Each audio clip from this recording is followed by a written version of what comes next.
welcome to 31 Days of Halloween Down the Red Rabbit Hole.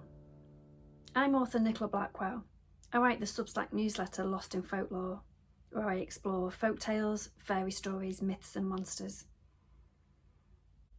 Today, as October the 31st draws near and the veils between worlds grow ever thinner, I'm going to talk to you about 5 spooky powers I'd kill to have.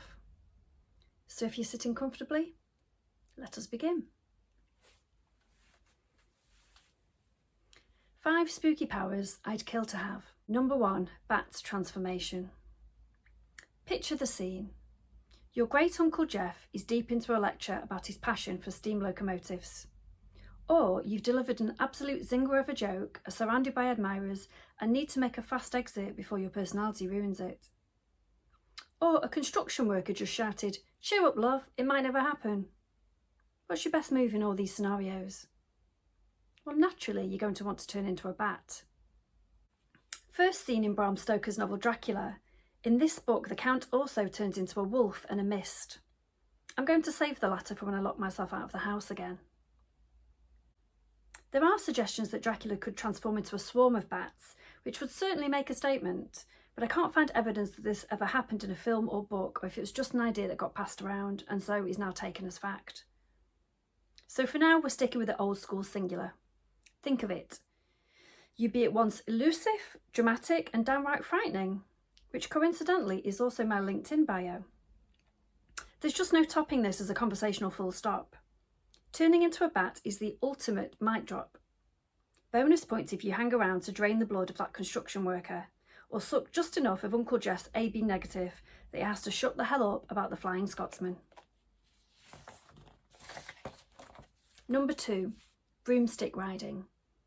As train fares reach the level of a flight into space, overusage of cars threatens to choke the roads and the planet, and genuine hoverboards just plain refuse to be invented.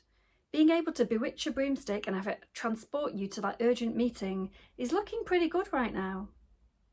It's thought that the notion of witches riding broomsticks emerged from pagan rituals of farmers dancing astride poles to encourage their plants to grow, mixed with tales of witches flying to their clandestine gatherings. Others suggest it's connected to witches applying hallucinogenic plants to their private parts. Okay, whatever floats your broom, I suppose. Whatever the source, the first images were seen in 1451 in French poet Martin Lefranc's manuscript La Champion de Dames, the Defender of Ladies. And in these pictures they look so happy.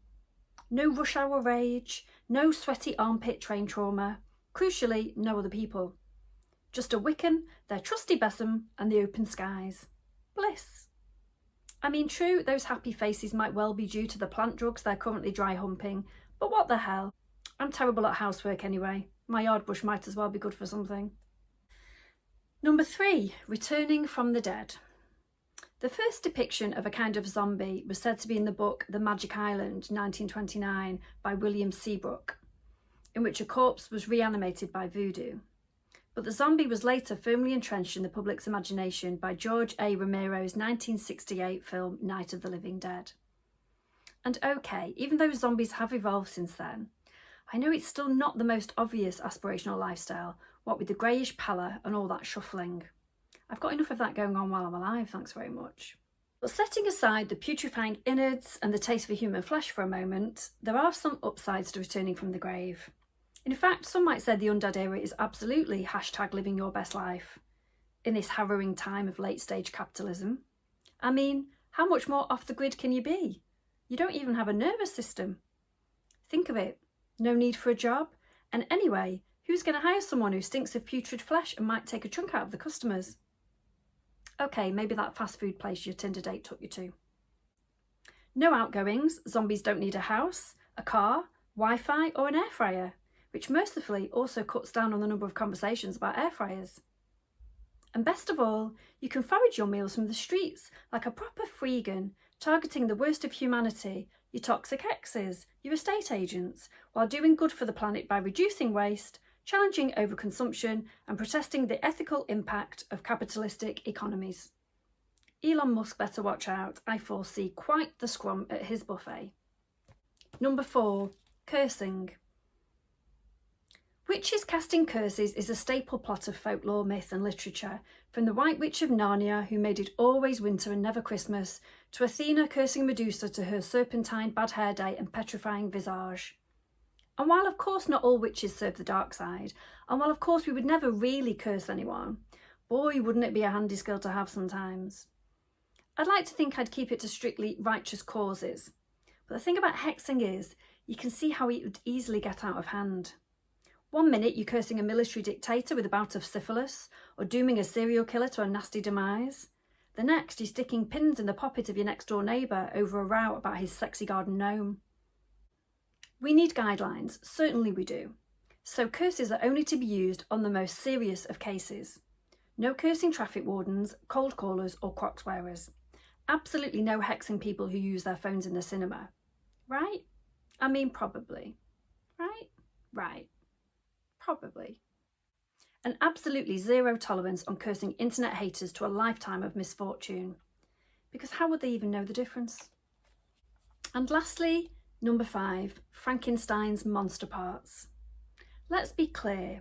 I don't want to be a creature made from disparate body parts collected by a doctor from vaults and charnel houses, as written about by Mary Shelley in her novel of 1818. That said, I'm getting on a bit now, and frankly I can begin to see the charm in being able to replace my parts for newer, more reliable ones.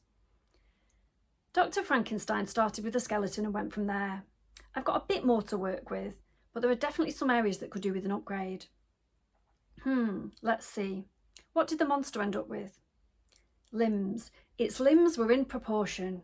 Yes, result. I'm rather long-bodied, which makes buying jeans a total hassle. I'll take it. Skin. Translucent yellowish skin, pulled so taut over the body that it barely disguised the workings of the arteries and muscles underneath. Okay, skip that one. Anyone who's seen me with a hangover knows I've got that covered. Face.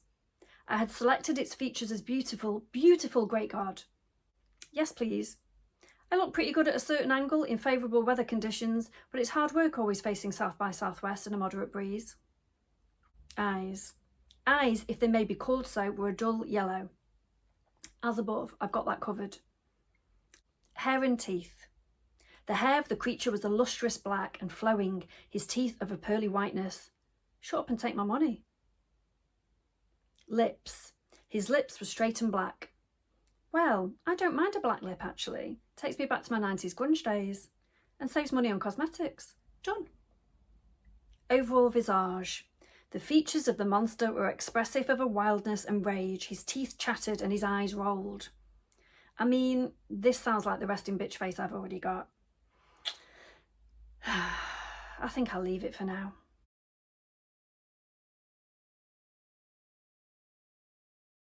And that's all we have time for today. If you've enjoyed this, then do check out my Substack newsletter, Lost in Folklore, and follow me on Instagram to find out more about my forthcoming novel, a thriller infused with dark folklore.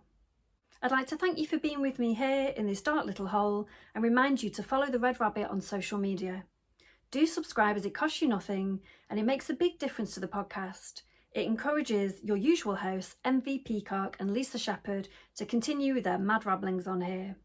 You can find my links in the show notes, so do check those out. Happy Halloween, everyone.